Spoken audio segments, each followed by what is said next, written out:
ಹೃದಯದ ಅಧಿಪತಿ ಭಾಗ 1. ಏನ್ ಸರ್ ಇದು? ನಡುಗುವ ಕೈಗಳಲ್ಲಿ ಆ ಕಾಗದವನ್ನು ಹಿಡಿದು ಆತ ಕೇಳುತ್ತಿದ್ದ. ಅವನ ಕಣ್ಣುಗಳಲ್ಲಿ ನಂಬಲು ಅಸಾಧ್ಯವಾದ ನೋವಿತ್ತು. ಅದು ಕೆಲಸದಿಂದ ವಜಾ ಮಾಡಿರುವ ಸಸ್ಪೆನ್ಷನ್ ಲೆಟರ್.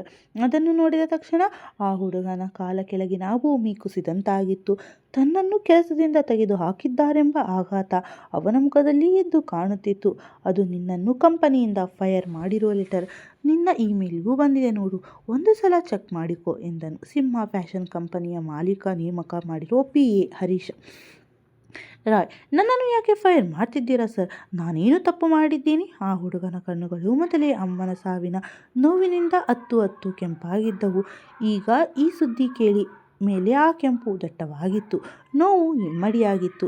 ಇವತ್ತು ನಿನ್ನ ಮಹತ್ವದ ಪ್ರೆಸೆಂಟೇಷನ್ ಕೊಡಬೇಕಿತ್ತು, ಮರೆತು ಬಿಟ್ಟಿದ್ದೀಯಾ? ಹರೀಶ್ ಕೇಳುವಾಗ ಆ ಹುಡುಗನಿಗೆ ಜಗತ್ತೇ ವಿಚಿತ್ರವೆನಿಸಿತ್ತು. ಯಾಕೆಂದರೆ ಹರೀಶ್ ಬಂದಿರುವುದು ಸಾವಿನ ಮನೆಗೆ, ಮಾತನಾಡುತ್ತಿರುವುದು ಒಂದು ಶವದ ಮುಂದೆ. ಸುತ್ತಲೂ 10 ಜನ ಶೋಕಾಚರಣೆ ಮಾಡುತ್ತಾ ಕಣ್ಣೀರು ಹಾಕುತ್ತಿರುವಾಗ ಇವನು ಕೆಲಸದ ಬಗ್ಗೆ ಮಾತನಾಡುತ್ತಿದ್ದ.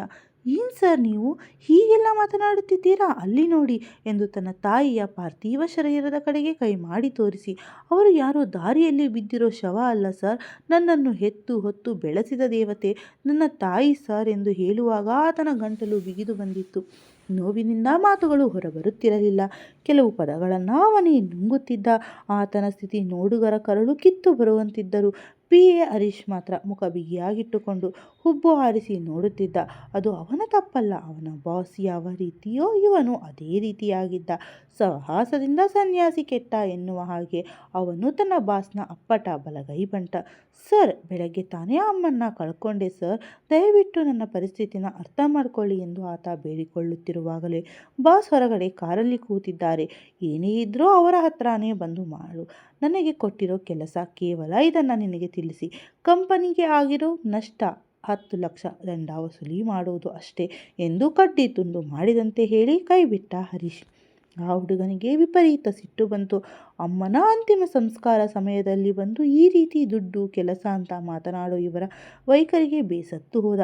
ಸಿಂಹ ಫ್ಯಾಷನ್ ಬಗ್ಗೆ ಮೊದಲೇ ಕೇಳಿದ್ದ. ಬೇರೆ ಕಂಪನಿಗಳಿಗಿಂತ 50% ಹೆಚ್ಚು ಸಂಬಳ ಕೊಡ್ತಿರೋ ಅಂತ ಆಸೆಯಿಂದ ಸೇರಿಕೊಂಡಿದ್ದ. ಆದರೆ ಇವರ ಮನಸ್ಸು ಇಷ್ಟೊಂದು ಕ್ರೂರ ಅಂತ ಇವತ್ತು ಗೊತ್ತಾಗುತ್ತಿತ್ತು. ನಡೀರಿ, ನಿಮ್ಮ ಬಾಸ್ ಹತ್ರನೇ ಮಾತನಾಡುತ್ತೇನೆ, ನಿಮಗೆ ಹೇಳಿ ಪ್ರಯೋಜನವಿಲ್ಲ ಎನ್ನುತ್ತಾ ನೇರವಾಗಿ ಮನೆ ಹೊರಗಡೆ ನಿಂತಿದ್ದ ಐಷಾರಾಮಿ ಮರ್ಸಿಡಿ ಕಾರ್ ಬಳಿ ಹೋಗಿ ಸರ್ ಎಂದನು. ಕಾರಿನ ಗಾಜು ಮೆಲ್ಲಗೆ ಕೆಳಗಿಳಿಯಿತು. ಆದರೆ ಕಾರಿನಲ್ಲಿದ್ದವನು ಇವನ ಕಡೆ ನೋಡಲೇ ಇಲ್ಲ.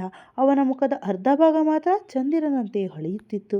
ಸರ್, ಇವರಿಗೆ ಎಷ್ಟು ಹೇಳಿದರೂ ಅರ್ಥವೇ ಆಗ್ತಿಲ್ಲ ಸರ್, ಪ್ಲೀಸ್ ಸರ್, ನೀವಾದರೂ ಅರ್ಥ ಮಾಡ್ಕೊಳ್ಳಿ.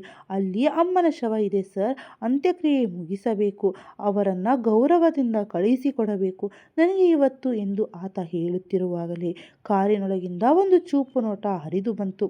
ಆ ಕಣ್ಣೋಟ ನೋಡಿದರೆ ಎದುರು ನಿಂತವರ ಮಾತು ಭಯದಿಂದ ನಿಂತು ಹೋಗುತ್ತದೆ. ಹಾಗೆಯೇ ಆ ಹುಡುಗನ ಮಾತು ಕೂಡ ಅರ್ಧದಲ್ಲೇ ನಿಂತಿತ್ತು. ಆದರೆ ಅಮ್ಮನ ಅಗಲಿಕೆಯ ನೋವು ಅವನಿಂದ ಮಾತು ಹೊರಡಿಸಿತ್ತು. ಸರ್, ನನಗೆ ರಜೆ ಬೇಕು, ಇವತ್ತು ಪ್ರೆಸೆಂಟೇಷನ್ ಕೊಡೋಕೆ ಆಗಲ್ಲ ಸರ್, ಸಾರಿ ಎಂದ. ಆ ತೀಕ್ಷ್ಣ ನೋಟಕ್ಕೆ ಸಿಟ್ಟು ಬೆರೆಸಿ ವಿಕ್ರಮ್ ಸಿಂಹ ಕಾರಿನಿಂದ ಕೆಳಗಿಳಿದ. ಅವನು ಇಳಿದ ತಕ್ಷಣ ಅವನ ತಲೆಯ ಮೇಲೆ ಛತ್ರಿ ಹಿಡಿಯಲು ಆಳು ಸಿದ್ಧನಿದ್ದ.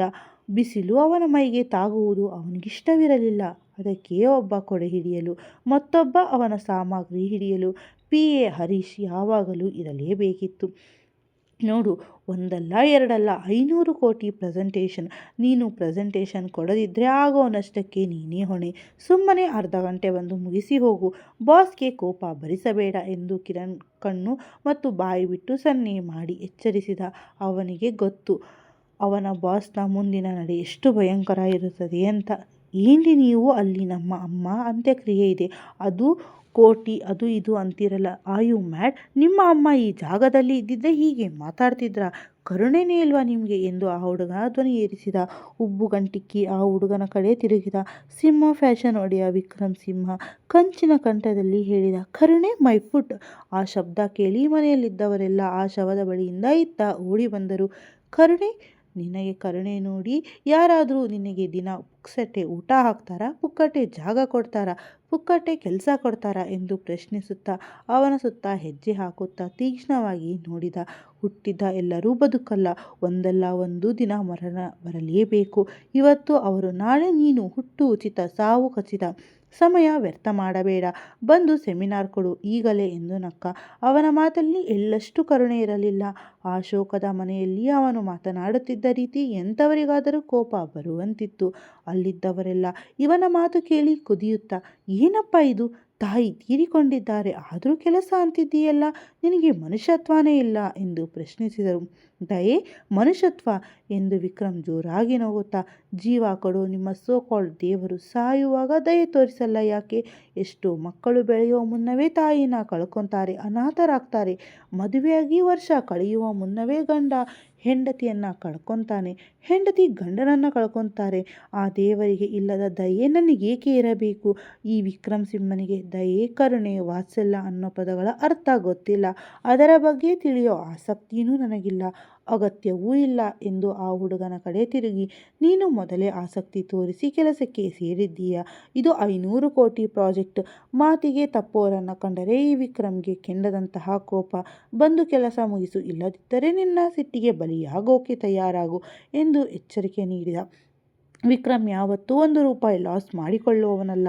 ನಾನು ಪ್ರೆಸೆಂಟೇಷನ್ ಕೊಡಲ್ಲ, ಏನು ಮಾಡ್ತೀರೋ ಮಾಡ್ಕೊಳ್ಳಿ, ಇಷ್ಟು ಕ್ರೂರವಾಗಿ ಮಾತಾಡ್ತಿರಲ್ಲ, ಪೊಲೀಸ್ ಕಂಪ್ಲೇಂಟ್ ಕೊಡ್ತೀನಿ ಎಂದು ಆ ಹುಡುಗ ಅಮ್ಮನ ಕಡೆ ಹೋಗಲು ನೋಡ್ತಿದ್ದ. ವಿಕ್ರಮ್ ತನ್ನ ವಿಚಿತ್ರ ನಗುವಿನೊಂದಿಗೆ ಮಾತನಾಡಲು ಶುರು ಮಾಡಿದ. Breaking news. ಇನ್ಶೂರೆನ್ಸ್ ಹಣಕ್ಕಾಗಿ ಅಮ್ಮನನ್ನೇ ಕೊಂದ IT ಉದ್ಯೋಗಿ.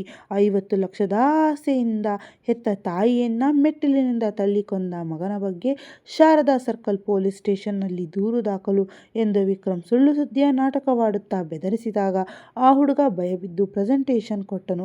ವಿಕ್ರಮ್ಗೆ ಕೆಲಸ ಮಾಡಿಸಿಕೊಳ್ಳುವುದು ಹೇಗೆಂದು ಚೆನ್ನಾಗಿ ಗೊತ್ತಿತ್ತು. ಕೆಲಸ ಮುಗಿಸಿ ಅಮ್ಮನ ಅಂತ್ಯಕ್ರಿಯೆಗೆ ಹೊರಟವನು ವಿಕ್ರಮ್ ಕಡೆ ನೋಡಿ ಹೇಳಿದ, ಇಷ್ಟು ಕ್ರೂರತ್ವ ಒಳ್ಳೆಯದಲ್ಲ ಸರ್. ಹಣ ಇದೆ ಅಂತ ಬಡವರ ಮೇಲೆ ಅಧಿಕಾರ ತೋರಿಸ್ತಿದ್ದೀರಾ. ಮುಂದೆ ನೀವು ನರಳುವಾಗ ಒಂದು ಕ್ರಿಮಿಕೀಟ ಕೂಡ ನಿಮ್ಮ ಬಳಿ ಸಹಾಯಕ್ಕೆ ಬರಲ್ಲ. ವಿಕ್ರಮ್ ತನ್ನ ಕೂಲಿಂಗ್ ಗ್ಲಾಸ್ ಧರಿಸಿ ಹೇಳಿದ, ನನಗೆ ಯಾರ ಸಹಾಯವೂ ಬೇಡ, ಯಾರ ಪ್ರೀತಿಯೂ ಬೇಡ. ಈ ವಿಕ್ರಮ್ ಸಿಂಹ ಒಬ್ಬನೇ ಅಧಿಪತಿ, ಅವನದ್ದೇ ಆಧಿಪತ್ಯ. ಸೋಲು ನನ್ನ ನೆರಳಿಗೂ ತಾಕಲ್ಲ ಎನ್ನುತ್ತಾ ಕಾರಿನ ಕಡೆ ನಡೆದ. ಅಲ್ಲಿದ್ದವರೆಲ್ಲ ಇವನಿಗೆ ಶಾಪ ಹಾಕುತ್ತಿದ್ದರು. ಆದರೆ ವಿಕ್ರಮ್ಗೆ ಇವೆಲ್ಲ ಹೊಸತೇನಲ್ಲ. ನೋಡಲು ಸಿನಿಮಾ ಹೀರೋಗಿಂತ ಸುಂದರವಾಗಿರುವ 6 ಅಡಿ ಎತ್ತರದ ಈ 30ರ ಹರೆಯದ ಯುವಕ ಅಪ್ಪಟ ಫ್ಯಾಷನ್ ಐಕಾನ್. ಅವನ ಚೂಪು, ನೋಟ, ಹೊರಟು ಮಾತುಗಳಿಗೆ ಫ್ಯಾನ್ಸ್ ಇದ್ದಾರೆ. ಆದರೆ ಅವನ ಹೃದಯ ಮಾತ್ರ ಕಲ್ಲು. ಸಂಜೆಯಾಗುತ್ತಿದ್ದಂತೆ ಪಬ್ಗಳಲ್ಲಿ ಮೋಜು ಮಾಡುತ್ತಿದ್ದರು. ತನ್ನ ಮನಸ್ಸನ್ನು ಮಾತ್ರ ಯಾರಿಗೂ ಕೊಟ್ಟಿರಲಿಲ್ಲ. ಅವನ ಇಂತಹ ವರ್ತನೆಗೆ ಒಂದು ಕರಾಳ ಹಿನ್ನೆಲೆ ಇತ್ತು. ತನ್ನದೇ ಸಾಮ್ರಾಜ್ಯದ ಅಧಿಪತಿಯಾಗಿ ಮೆರೆಯುತ್ತಿರುವ ಈತನ ಅಹಂಕಾರಕ್ಕೆ ಬ್ರೇಕ್ ಹಾಕುವವರು ಯಾರು? ಆ ಕರಾಳ ರಹಸ್ಯವೇನು? ನೋಡೋಣ. ರಾತ್ರಿ 10 ಗಂಟೆಯ ಸಮಯ. ನಗರದ ಗದ್ದಲಗಳೆಲ್ಲ ಅಡಗಿ ಶಾಂತಿ ಆವರಿಸುತ್ತಿರುವ ಹೊತ್ತು. ಅಂಟಿಕೊಂಡಿರುವ ಸಾಲು ಮನೆಗಳ ಮಧ್ಯೆ ಅತಿ ಸಣ್ಣ ಮನೆ ಎನ್ನಬಹುದಾದ ಆ ಪುಟ್ಟ ಗೂಡಿನ ಮುಂದೆ ನಿರಾವ ಮೌನ ಮನೆ ಮಾಡಿತ್ತು. ಆ ಮನೆಯ ಮುಂದೆ ಒಂದು ಪುಟ್ಟದಾದ ಕಬ್ಬಿಣದ ಗೇಟ್ ಇದೆ. ಅದನ್ನು ಮೆಲ್ಲನೆ ತಳ್ಳಿ ತೆರೆದು ಒಳಗಡೆ 4 ಹೆಜ್ಜೆ ಇಟ್ಟರೆ ಸಾಕು, ಮನೆಯ ಮುಂಬಾಗಿಲು ಎದುರಾಗುತ್ತದೆ. ಬಾಗಿಲು ತೆರೆದ ಕೂಡಲೇ ಎಡಭಾಗಕ್ಕೆ ಒಂದು ಪುಟ್ಟ ಬಾತ್ರೂಮ್, ಅದರ ಪಕ್ಕದಲ್ಲೇ ಮುಖ್ಯ ದ್ವಾರವಿದೆ. ಬಾಗಿಲು ತೆರೆದು ಒಳ ಪ್ರವೇಶಿಸಿ ಕಾಣುವುದು ಒಂದು ಪುಟ್ಟದಾದ ಹಾಲು. ಆ ಹಾಲಿನ ಒಂದು ಪಕ್ಕದಲ್ಲೇ ಇಕ್ಕಟ್ಟಾದ ಸಣ್ಣ ಅಡುಗೆ ಮನೆ. ಇಡೀ ಮನೆಯಲ್ಲಿ ನೆಟ್ಟಗೆ ಒಂದು ಪ್ರತ್ಯೇಕ ರೂಮ್ ಕೂಡ ಇಲ್ಲದಂತಹ ಪರಿಸ್ಥಿತಿ. ಆ ಹಾಲಿನ ಮಧ್ಯದಲ್ಲಿ ಒಂದು ಹಳೆಯ ಮರದ ದಿವಾನವನ್ನು ಹಾಕಲಾಗಿದೆ. ಅದರ ಮೇಲೆ ರಾಮಕೃಷ್ಣ ಅವರು ಮಲಗಿದ್ದಾರೆ. ಅವರಿಗೆ ಈಗ ಒಂದು ಕಾಲಲ್ಲಿ ಸುಮಾರು 8 ವರ್ಷಗಳ ಹಿಂದೆ ನಡೆದ ಘೋರ ಆಘಾತ ಅವರ ಕಾಲು ಮತ್ತು ಅವರ ಜೀವನ ಸಂಗಾತಿ ಮಡದಿಯನ್ನು ಏಕಕಾಲಕ್ಕೆ ಕಿತ್ತುಕೊಂಡಿತ್ತು. ಆ ಕರಾಳ ದಿವಸದ ನೆನಪು ಇಂದಿಗೂ ಅವರ ಕಣ್ಣ ಮುಂದೆ ಸುಳಿಯುತ್ತಲೇ ಇರುತ್ತದೆ. ಮನೆಯ ಮೇಲೆ ಅಟ್ಟದಂತಹ ಒಂದು ಸಣ್ಣ ರೂಮ್ ಇದೆ. ಅಲ್ಲಿ ಮಗ ವಿಕಾಸ್ ಇರುತ್ತಾನೆ.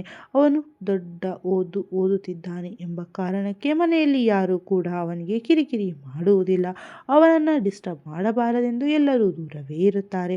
ಅದೇ ಹಾಲಿನ ಒಂದು ಮೂಲೆಯಲ್ಲಿ ಬಟ್ಟೆ ಹೊಲಿಯುವ ಹಳೆಯ ಮಷೀನ್ ಒಂದನ್ನು ಹಾಕಲಾಗಿದೆ. ಅದರ ಮುಂದೆ ಕುಳಿತು ಏಕಾಗ್ರತೆಯಿಂದ ಕಾಲಿನ ಚಕ್ರ ತುಳಿಯುತ್ತಾ ಸದ್ದಿಲ್ಲದೆ ಬಟ್ಟೆ ಹೊಲೆಯುತ್ತಿದ್ದಾಳೆ ಐಸಿರಿ ರಾಮಕೃಷ್ಣ. ಅವಳನ್ನು ಅತಿ ಆತ್ಮೀಯರು ಪ್ರೀತಿಯಿಂದ ಐಸು ಎಂದು ಕರೆಯುತ್ತಾರೆ. ಮಿಕ್ಕವರು ಸಿರಿ ಎಂದರೆ ಕರೆಯುತ್ತಾರೆ. ಸಿರಿ 1 ವಾರ ಆಗುತ್ತೆ ಬ್ಲೌಸ್ ಕೊಡೋಕೆ ಅಂದಿದ್ದೆ ಅಲ್ವಾ, ಆದರೆ ಇವತ್ತೇ ಕೊಡ್ತೀನಿ, ತಗೊಂಡು ಹೋಗಿ ಅಂತ ಕಾಲ್ ಮಾಡಿದ್ದೆಲ್ಲ. ಎಲ್ಲಿಗಾದರೂ ಹೊರಡೋಕೆ ಹೋಗಬೇಕಾ ನೀನು ಎಂದು ಪಕ್ಕದ ಮನೆಯ ಪಾರ್ವತಿ ಆಂಟಿ ಬಂದು ಕೇಳಿದರು. ಅವರು ಬ್ಲೌಸ್ ಹೊಲಿಯಲು ಕೊಟ್ಟಿದ್ದರು. ಸಿರಿ ತನ್ನ ಕೆಲಸ ನಿಲ್ಲಿಸದೆ ಸಣ್ಣದಾಗಿ ನಗುತ್ತಾ ಉತ್ತರಿಸಿದಳು, ಹೌದು ಆಂಟಿ, ನಾಳೆಯಿಂದ ಆಫೀಸ್ನಲ್ಲಿ ನೈಟ್ ಶಿಫ್ಟ್ ಇರುತ್ತೆ. ಕೆಲಸದ ಒತ್ತಡ ಜಾಸ್ತಿ ಇರೋದ್ರಿಂದ ಮನೆ ಕೆಲಸ ನೋಡಿಕೊಳ್ಳುವುದು ಕಷ್ಟ ಆಗುತ್ತದೆ.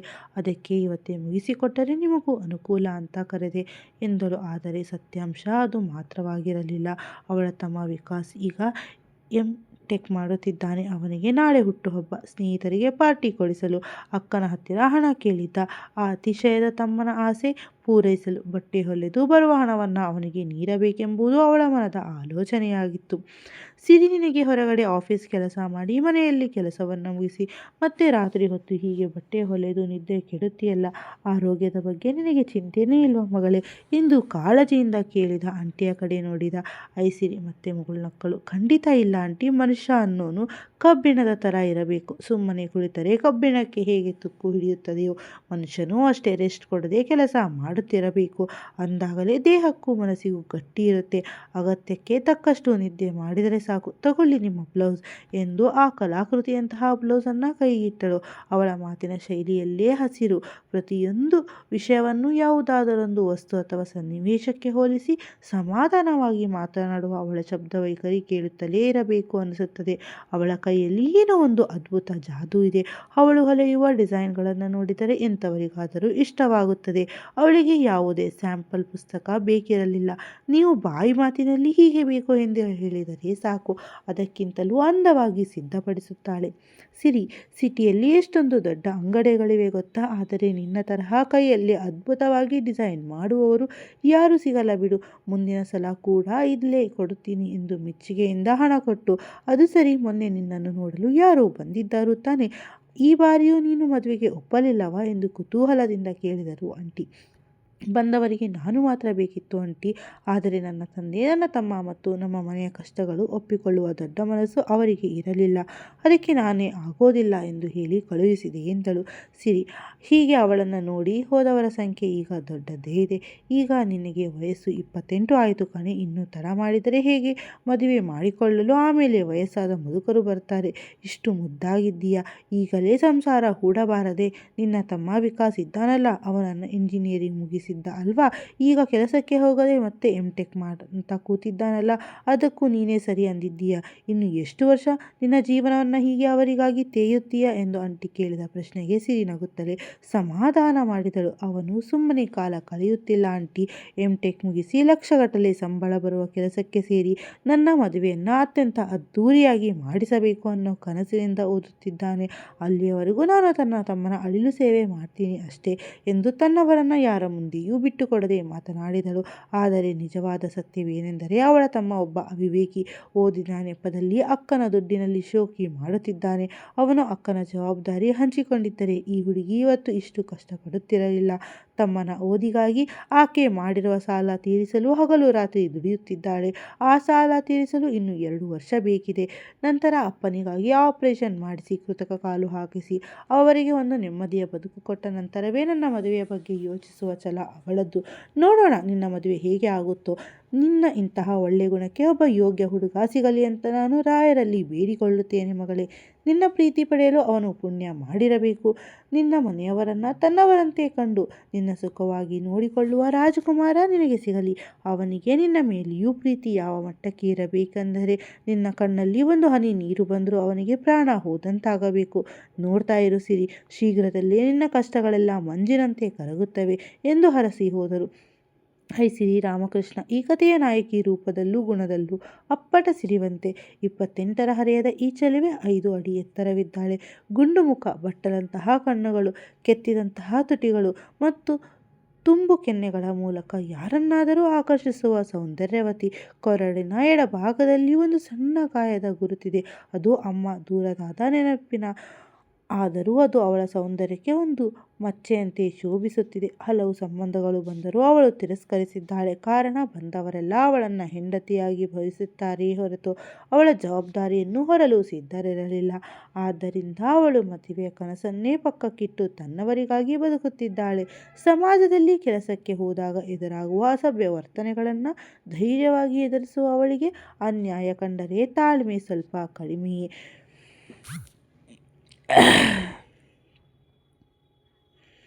ತನ್ನನ್ನು ಬಿಟ್ಟುಕೊಡದೆ ಎಲ್ಲರನ್ನೂ ಜಯಿಸುವ ಛಲಗಾರ್ತಿ. BSc ಅರ್ಧಕ್ಕೆ ಬಿಟ್ಟು ಸಣ್ಣ ಕಂಪನಿಯಲ್ಲಿ ಕೆಲಸ ಮಾಡುತ್ತಾ ಮನೆ ನಡೆಸುತ್ತಿದ್ದಾಳೆ. ಇತ್ತ ಮನೆಯವರ ಕಷ್ಟಕ್ಕಾಗಿ ಮದುವೆಯನ್ನೇ ಮರೆತಿರುವ ಐಸಿರಿ. ಅತ್ತ ತನ್ನ ಗೆಲುವಿಗಾಗಿ ಯಾರನ್ನೂ ಲೆಕ್ಕಿಸದ ಅಧಿಪತಿ ವಿಕ್ರಮ್ ಸಿಂಹ. ಇತರರ ನೋವಿಗೆ ಮಿಡಿಯುವ ಅವಳಿಗೂ ಸಾವಿನ ಮನೆಯಲ್ಲಿ ಕರುಣೆ ತೋರದ ಇವನಿಗೂ ಭೇಟಿ ಎಲ್ಲಿ?